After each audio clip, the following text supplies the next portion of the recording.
Kanalımdan ve mutfağımdan herkese merhaba sevgili arkadaşlar. Hepiniz hoş geldiniz. Bayramınız kutlu olsun. Bugün Kurban Bayramı'nın 4. günü. Rabbim tekrarına erdirsin, kabul etsin ibadetlerimizi, kestiğimiz kurbanlarımızı. En güzel saklama yöntemi evde fazla bırakmadan fakire, fukaraya dağıtmaktır.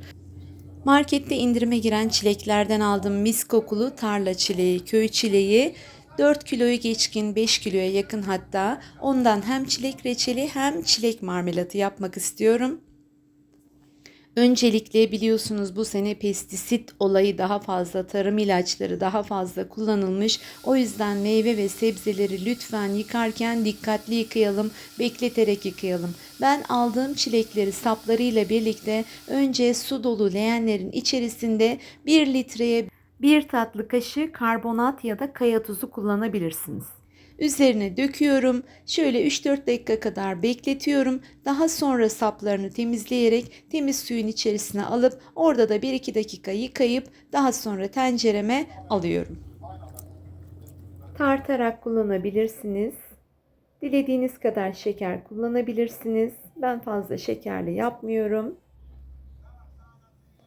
Bu sefer bir gece beklettiğim çileklerim gayet güzel sulandı.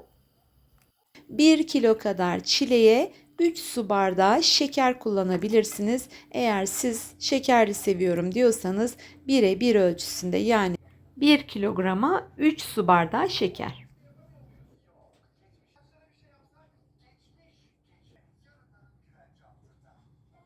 Ve eğer çilekleriniz büyükse 3'e 4'e bölebilirsiniz. Büyük değilse tamamını kullanabilirsiniz. Büyük olanları 3'e 4'e böldüm. Küçük olanları da o şekilde attım.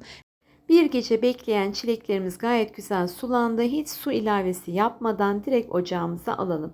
15 dakika kadar kontrollü olarak kaynatalım. Daha sonra köpüklerini dilerseniz alabilirsiniz. Benim gibi almak istemezseniz 1 çay kaşığından az ya da 1 çay kaşığı kadar tereyağı ilavesi yaptığınız zaman köpükleri kendiliğinden gidecektir.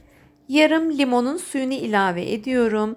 Çileklerinizin büyüklüğü, şeker oranınız, kaynaması hepsini reçelinizin rengini değiştirebilir. Fazla kaynatırsanız yanabilir, kuruyabilir, kararabilir. Bunlar çileklerdeki çok önemli püf noktası.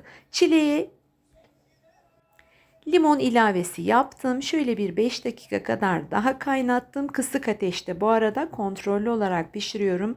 Buzdolabında beklettiğim, buzlukta beklettiğim metal bir çay tabağı kıvam testi yapmanız için çok güzel olacaktır. Tekrardan soğutmanıza gerek kalmayacak. Şöyle hafiften tabağımın içerisine alıyorum.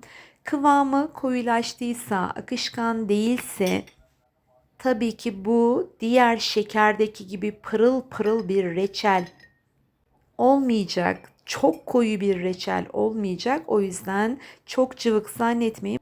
Durdukça daha da koyulaşacaktır. Kıvam testini yaptım. Çok güzel oldu. Kıvamı ben kavanoz kavanoz sipariş alıyorum. Yıllardır bu yöntemlerle yapıyorum. Ne bir şekerlenme, ne bir çürüme, ne bir küflenme, ne bir kapağında atma hiçbir zaman olmadı. Kıvamı da bu şekilde.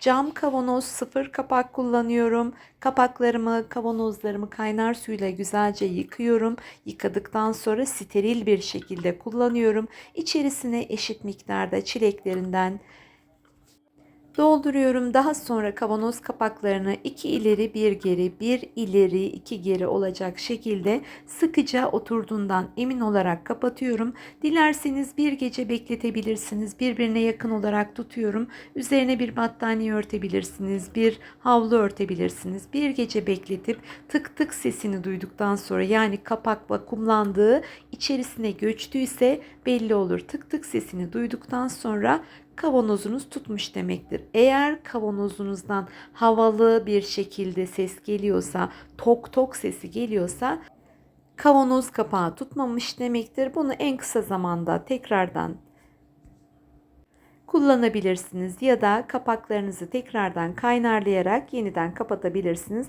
Bu önemli bir püf noktası. Bu şekilde yıllarca 2 sene bile dursa hiçbir şey olmayacaktır. Yalnız tuttuğundan emin olun. Tam buğday ekmeği kullanıyorum. Sabahları fazla olmamak şartıyla böyle bir dilim, bir lokma olarak reçel tüketebilirsiniz. Şeker hastaları dikkat edin. Bu şekilde de buzlukta saklıyorum. Aynı zamanda bu da çilek marmelatı. Çok az bir şeker ilavesi yaptım. Kıvamı çok güzel oldu. Diğer reçel ve marmelat tariflerime de bakabilirsiniz. Umarım tarifimi beğenmişsinizdir. Yeni tariflerde görüşmek üzere. Hoşça kalın, mutlu kalın, sağlıklı kalın. Kanalıma abone olmayı, sokak canlarını unutmayın. Havalar çok sıcak. Bir kap su, bir kap mama.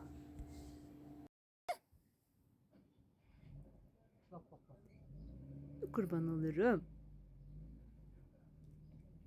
Uy uy uy uy. Sağ ol abla diye bak. Afiyet olsun.